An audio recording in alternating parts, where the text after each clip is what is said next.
The alarm screamed at 6:30 a.m., but Sarah's body felt like it had been awake all night. She rolled over in her cramped Tokyo apartment, squinting at her fitness tracker. 7 hours and 12 minutes of sleep.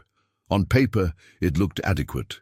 In reality, her mind felt wrapped in cotton, her joints stiff as old hinges.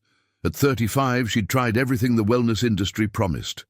Keto, intermittent fasting, HIIT workouts at dawn, meditation apps that reminded her to breathe while she was already drowning in deadlines. Her bathroom cabinet overflowed with supplements that cost more than her monthly train pass. Yet here she was, heavier than ever, exhausted after 8 hours in bed and feeling like her body was aging in fast forward. The mirror reflected puffy eyes and a face that seemed perpetually swollen, as if she was retaining not just water, but years of accumulated stress. Her grandmother's voice echoed in her memory, speaking of a different time when people ate from small bowls and walked everywhere, when sleep came naturally and bodies stayed strong into old age. Sarah stumbled to the kitchen, muscle memory reaching for the oversized coffee mug that would deliver her first caffeine hit. But something made her pause. On the shelf sat her grandmother's ceramic rice bowl, delicate, cream-colored, no bigger than her cupped palms. She'd inherited it years ago but never used it, preferring the large dinner plates her American college friends had gifted her. The bowl seemed almost mockingly small in a world of supersized everything. "Another late night at the office?" her neighbor Kenji asked as they waited for the morning train. "Just the usual," Sarah replied, though usual meant scrolling her phone until midnight, eating convenience store pasta while standing at her kitchen counter, then lying in bed with her mind racing through tomorrow's presentation. Kenji was 62, worked longer hours than she did at the same consulting firm, yet somehow radiated the calm energy of someone who slept deeply every night. His face had the weathered dignity of someone aging gracefully, not the puffy exhaustion that stared back at her from every reflective surface. "You know," he said quietly, watching her gulp coffee from a paper cup the size of a small bucket, "my grandmother always said the body keeps its own time. We just have to remember how to listen." On the train, Sarah watched him pull out a small thermos and sip what smelled like green tea. No frantic scrolling, no oversized breakfast sandwich. Just quiet attention to the steam rising from his cup, while around them 100 other passengers hunched over glowing screens, mainlining caffeine and sugar.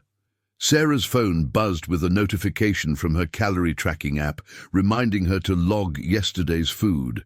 She'd given up halfway through, overwhelmed by the math of measuring every almond, every splash of milk. The app promised that tracking would lead to awareness, awareness to control, control to the body she wanted. Instead, it had delivered only shame and the exhausting burden of treating every meal like a multiple-choice test she was failing. But watching Kenji's unhurried ritual with his thermos, something nagged at her. Not another diet plan or workout schedule. Something quieter, older, something that felt like her grandmother's hands, placing rice into that small ceramic bowl, creating perfect, satisfying portions without weighing anything on a digital scale. "How do you do it?" she asked him as they exited the train. "You work the same crazy hours I do, but you never look like you're running on fumes." Kenji smiled, the kind of expression that suggested he'd been waiting for this question for months. "Maybe," he said. "It's not about working harder. Maybe it's about working with your body instead of against it. If you've ever felt tired even after a full night of sleep, or frustrated with diets that don't last, tell us in the comments which part of this story feels familiar. And stay with us for the next chapters." The next morning, Sarah found herself staring at her grandmother's rice bowl again. Kenji's words echoed as she poured her usual oversized portion of cereal, then stopped. The bowl sat there like a quiet challenge to everything she'd been taught about food and control. "Try this," Kenji had said the day before, handing her a small container of miso soup from the convenience store. But slowly. Warm liquids first, before anything else. The soup had tasted like earth and ocean, nothing like the protein bars she usually grabbed for breakfast, but something about sipping the warm broth had made her stomach feel prepared, awake in a way that coffee never achieved. Now, 3 days into what she hesitantly called her miso experiment, Sarah noticed something subtle. The afternoon hunger that usually sent her hunting for vending machine snacks seemed less urgent, not absent, just quieter, more manageable. Her colleague Meredith rolled her eyes as Sarah heated another container of miso soup in the office kitchenette. "You've gone full Japanese now," she teased, crunching through a bag of almonds while typing emails. "Next, you'll be sleeping on the floor and meditating at sunrise." Sarah laughed, but privately wondered if Meredith's comment stung because it contained a grain of truth. Was she just following another wellness trend, or was there something genuinely different happening in her body? "It's just soup," she said. But even as the words left her mouth, she knew it wasn't quite true. The ritual had become important in ways she couldn't articulate. Heating the water, watching the miso paste dissolve, feeling the steam carry that earthy scent to her face before she took the first sip. It forced her to pause in a life structured around constant motion, constant consumption, constant striving. At lunch, she found herself automatically reaching for her grandmother's small rice bowl instead of her usual dinner plate. The portion looked absurdly tiny at first. Rice, some pickled vegetables, a piece of grilled fish that would have been an appetizer in most American restaurants. But something strange happened as she ate. Instead of feeling deprived, she felt attentive. Each bite registered more fully when it wasn't competing with podcast audio or email notifications. The fish actually had flavor beyond the sriracha sauce she usually drowned everything in. 15 minutes later, she realized she felt satisfied. Not stuffed, not hungry, just satisfied in a way that seemed to come from her stomach rather than her anxious brain. "How's the monk diet going?" Meredith asked later, glancing at Sarah's empty bowl. "It's not a diet," Sarah replied, though she wasn't sure what to call it. "It's just eating differently." But privately, she was beginning to suspect it was changing more than just her relationship with food. For the first time in months, she'd eaten lunch without immediately wondering when she'd be hungry again or calculating how many calories she had left for dinner. That night, she tried another of Kenji's suggestions, putting her phone in the living room before getting into bed. The silence felt oppressive at first, her mind spinning through tomorrow's deadlines without the usual distraction of social media scrolling. But then, in the quiet darkness, she became aware of her breathing, shallow, quick, like her nervous system was still running even though her body was horizontal. She tried slowing it down, the way Kenji had shown her. 4 counts in, 6 counts out. Not meditation, just breathing with intention. Sleep still took time to arrive, but when it did, it felt different, heavier, more complete. In the morning, her fitness tracker showed the same 7 hours, but her body felt like it had actually rested. The puffiness around her eyes seemed slightly less pronounced, though she told herself it might just be wishful thinking. The real test came that evening, when her usual 3 p.m. energy crash arrived right on schedule. Instead of reaching for her third coffee or hunting for something sweet, she tried Kenji's afternoon ritual, 5 minutes of walking outside, followed by green tea instead of caffeine. The craving didn't disappear, but it felt manageable, negotiable, like her body was asking for something it needed, rather than demanding something it was addicted to. Standing in the office parking lot, sipping tea that tasted like grass and rain, Sarah realized she couldn't remember the last time she'd eaten or drunk something without calculating its impact on her weight, her energy, her productivity. For the first time in years, she was just tasting tea. 2 weeks later, Sarah's jeans felt different. Not dramatically loose. This wasn't some before and after transformation story. But the waistband didn't dig into her stomach after lunch anymore. She could sit at her desk without the constant awareness of fabric pulling against skin. More surprising was the change in her sleep. The same 7-hour window, but she was waking up before her alarm, naturally, with a clarity that felt foreign after years of coffee dependency. "You look rested," Dr. Nakamura observed during her quarterly checkup, glancing between Sarah's face and her file. "Are you sleeping better?" Sarah almost laughed. 3 months ago, she'd been in this same office, listening to familiar warnings about her blood pressure, her cortisol levels, the slow creep toward metabolic dysfunction that seemed inevitable in their field. "I've been trying some different habits," she said carefully. "Nothing dramatic, just eating slower, sleeping without my phone." Dr. Nakamura raised an eyebrow. As a Japanese doctor working with mostly Western expatriates, he'd seen every wellness trend cycle through his office. Cleanses, supplements, extreme exercise protocols that left people more exhausted than before. "And this is sustainable for you?" he asked. "You're not forcing yourself to maintain it?" That was the strange part. The miso soup had become automatic, something she actually craved. The small rice bowl felt normal now, not restrictive.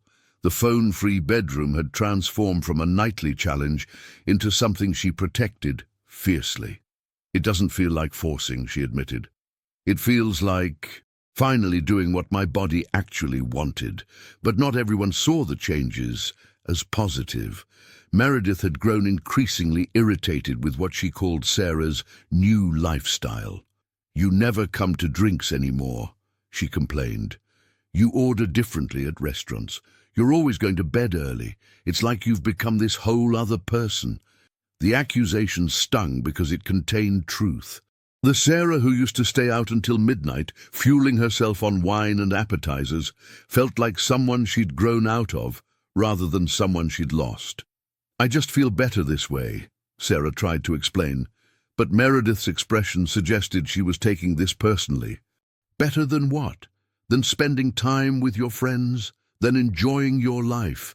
The question lingered as Sarah walked home that night, past the izakaya where she used to meet colleagues for after-work drinking sessions that stretched past midnight. Through the windows, she could see groups huddled over small plates and beer glasses, unwinding from the day's stress in the way that felt normal, expected, social. For a moment, she felt the pull of that old rhythm. The immediate relief of alcohol, the bonding that came from shared exhaustion, the permission to eat whatever appeared on the table without thinking about it. But her body remembered how those nights ended. Sleepless hours staring at the ceiling, next-day headaches, a digestive system that felt confused and inflamed for days afterward. Standing at the crossroads between her old social life and her new rhythms, Sarah realized she was facing a choice bigger than food or sleep. She was choosing between the person she'd been and the person she was becoming.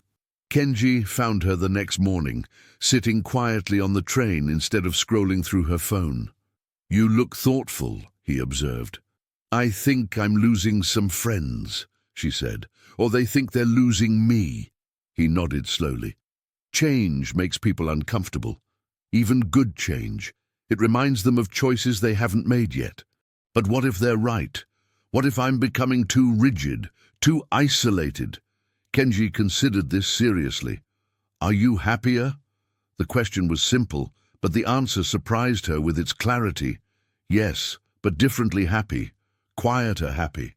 "Then trust that," he said. "Your body knows what it needs. The people who matter will adjust." That evening, Sarah held her grandmother's rice bowl and felt its weight. Not just the ceramic, but the generations of women who had eaten from vessels like this, who had understood something about portions and satisfaction that the modern world had somehow forgotten. She thought about Meredith's accusation that she was becoming someone else. Maybe that was true. Maybe the exhausted, overstimulated, constantly hungry person she'd been wasn't who she actually was, just who she'd become in response to a world that rewarded those qualities. Maybe becoming someone else was exactly what she needed. Would you rather force yourself with willpower or redesign your environment and habits like this character is learning to do? Comment which path makes more sense to you, and share this episode with someone who needs a gentler approach to change.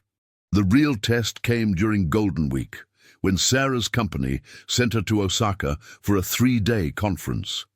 Hotel breakfast buffets, client dinners at restaurants chosen for impression rather than nourishment, networking events that stretched past midnight, all the environmental chaos that used to derail any attempt at healthy eating. Her first morning, staring at the buffet's overwhelming abundance, Sarah felt the familiar anxiety rise. Plates the size of serving platters, foods designed to stimulate appetite rather than satisfy it, colleagues loading up as if they were preparing for famine. But instead of abandoning her new rhythms, she found herself moving differently through the space. Miso soup first, ladled into a small bowl from the traditional section. Then to the rice station, using her mental image of her grandmother's ceramic bowl to guide her portion. "That's all you're eating?" asked Tom, a colleague whose plate looked like it could feed a family. "You're not on one of those crazy diets, are you?" "Just eating what I actually want," Sarah replied, though she knew how strange that sounded in a culture where getting your money's worth meant eating until discomfort. But sitting at the table, she realized something remarkable was happening.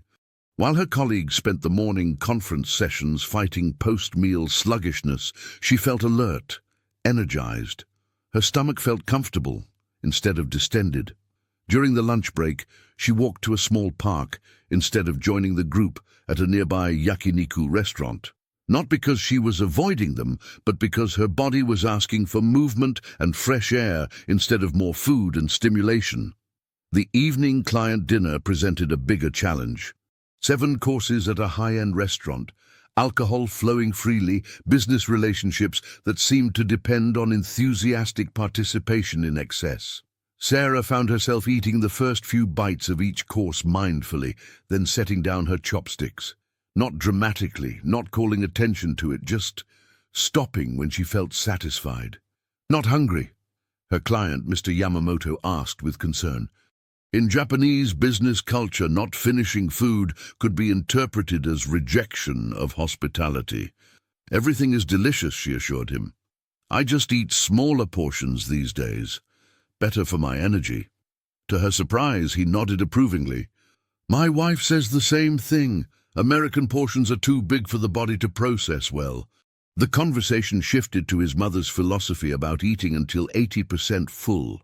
A concept called hara hachibu that Sarah had never heard despite 3 years of living in Japan. She lived to 96, he said, and was sharp until the end. Always said the stomach needs space to do its work. That night, back in her hotel room, Sarah realized she'd navigated a challenging food environment without feeling deprived or anxious. No counting calories, no guilt about what she'd eaten, no planning to make up for it with restriction the next day. She'd simply eaten like someone who trusted her body to communicate its needs clearly. But the real revelation came on her last morning in Osaka. She woke up naturally at 6 a.m. without an alarm, feeling rested despite the hotel's unfamiliar environment.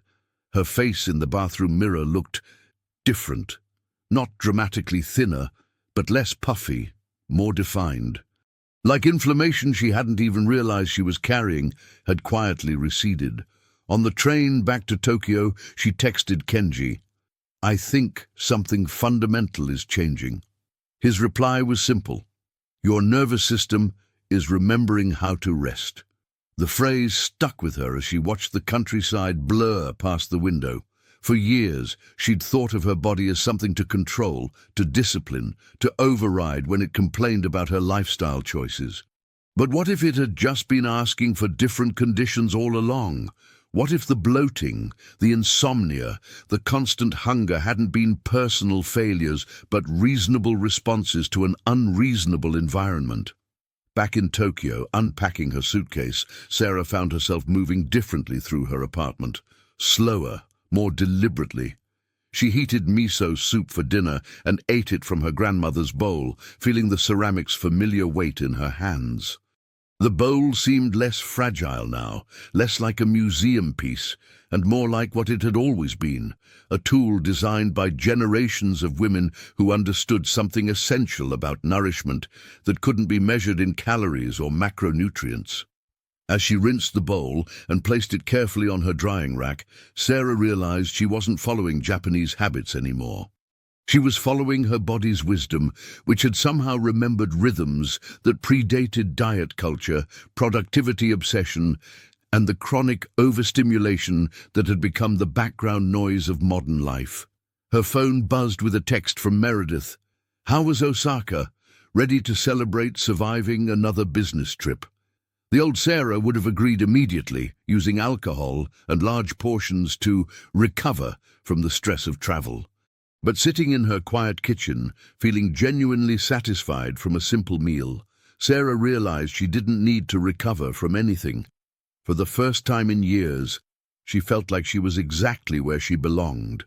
3 months later, Sarah sat in Dr. Nakamura's office, staring at numbers that didn't make sense.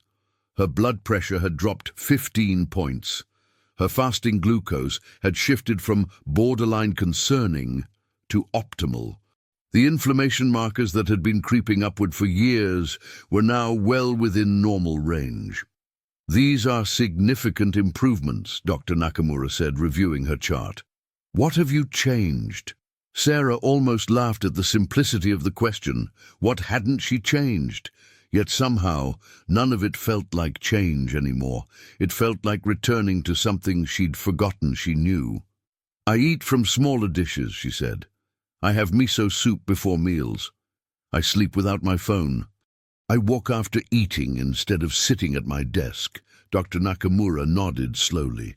You've essentially recreated a traditional Japanese eating and living pattern without realizing it. Is that what happened? Sarah asked. She'd been so focused on how different she felt that she hadn't considered the larger pattern her habits had formed. My grandmother lived this way, he said, not because she was trying to be healthy, but because it was just normal. The environment supported these rhythms naturally. Walking home from the appointment, Sarah realized Dr. Nakamura had identified something crucial. She hadn't been following a diet or wellness program. She'd been gradually changing her environment until the healthy choice became the easy choice, the natural choice. The small rice bowl had taught her what satisfaction felt like when it wasn't competing with distraction. The miso soup had shown her the difference between feeding her body and feeding her anxiety. The phone-free bedroom had allowed her nervous system to remember how to shift into rest mode, but the deeper change was harder to articulate. Somewhere in the process of eating more slowly, sleeping more deeply, and moving more gently, she'd stopped fighting with her body and started listening to it. You're different, Meredith said that afternoon, studying Sarah's face across the office cafeteria table. Not just thinner, calmer maybe. I feel like myself again, Sarah replied, though she wasn't sure when she'd stopped feeling that way. Or maybe like myself for the first time. Don't you miss it, though? Meredith pressed. The freedom to eat whatever you want, going out without worrying about bedtimes, living without all these rules. The question troubled Sarah because she couldn't explain that her new rhythms felt like the opposite of rules. Rules required willpower, discipline, constant self-monitoring. What she'd found felt more like discovering that her body had preferences she'd never bothered to notice. She missed some things. The bonding that came from shared indulgence, the immediate pleasure of eating until she was uncomfortably full, the social ease of accepting every invitation without considering its impact on her sleep or digestion. But she didn't miss waking up exhausted every morning, or the constant low-level anxiety about her weight, or the feeling that her body was something she was constantly failing to control properly. That evening, preparing dinner in her quiet kitchen, Sarah held her grandmother's rice bowl and felt the full weight of what had happened. This wasn't just about food or sleep or exercise. She'd changed her relationship with time itself, with the pace at which she moved through her days. The woman who used to multitask through meals while scrolling her phone felt foreign now, like someone she'd known well but had outgrown. That person hadn't been wrong exactly, just overwhelmed. Living in a body that was constantly asking for things she didn't know how to provide. Kenji found her the next morning sitting quietly on their usual train, holding a small thermos of green tea instead of an oversized coffee. "How do you feel about the changes?" he asked.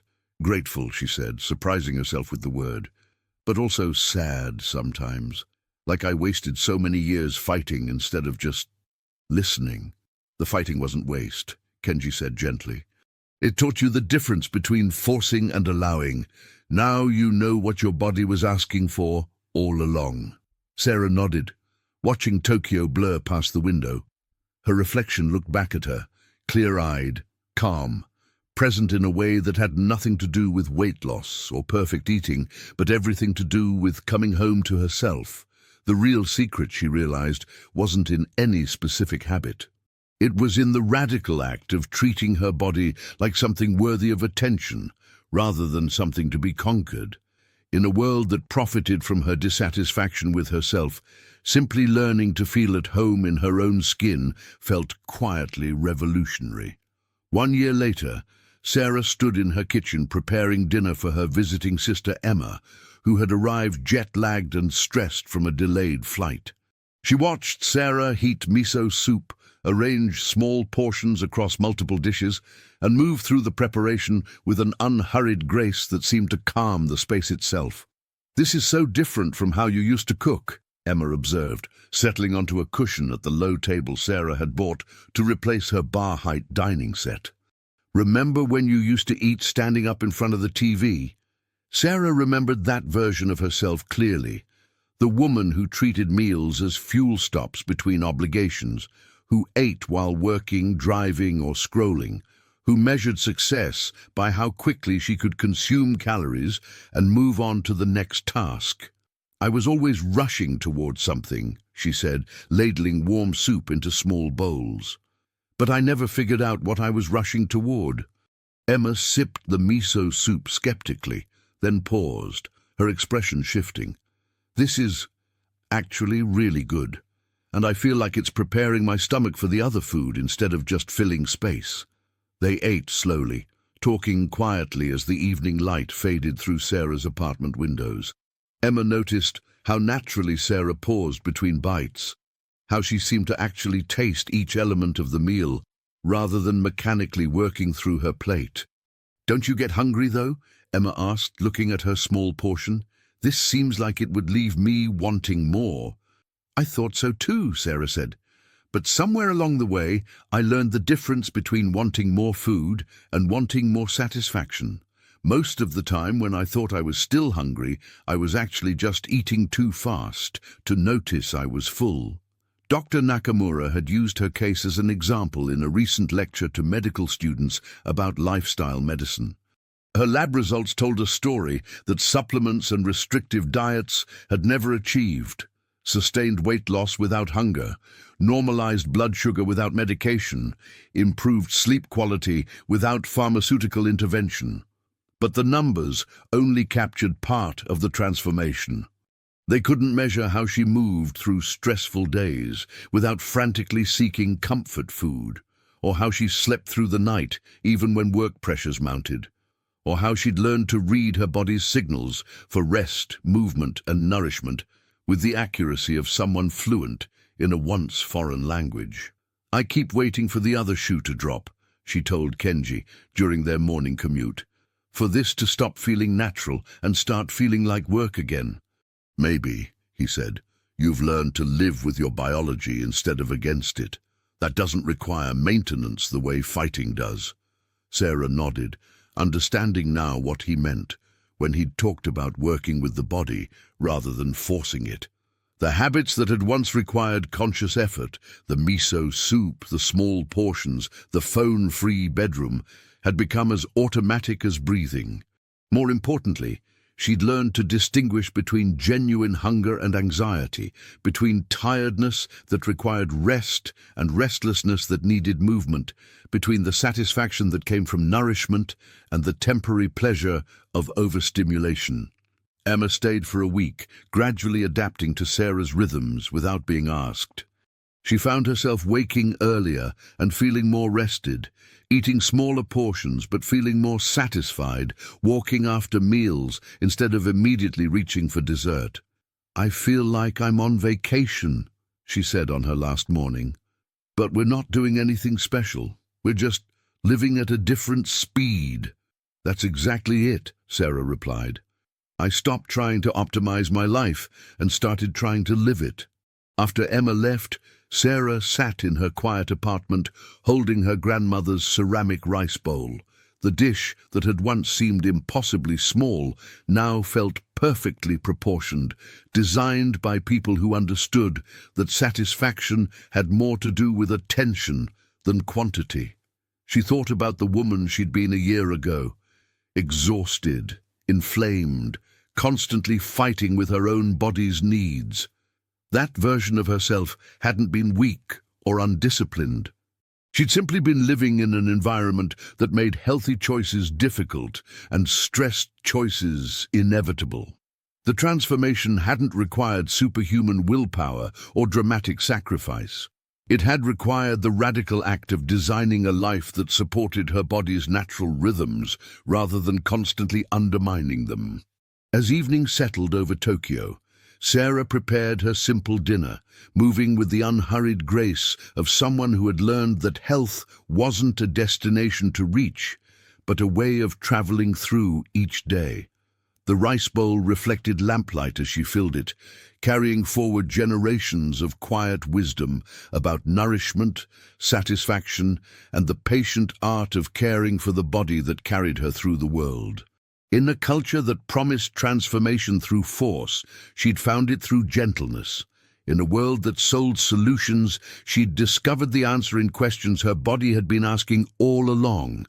If this story reminded you that real transformation comes from small habits repeated over time, not from overnight fixes, subscribe to the channel, tell us which country you watch from, and invite someone to start this journey with you in the next story.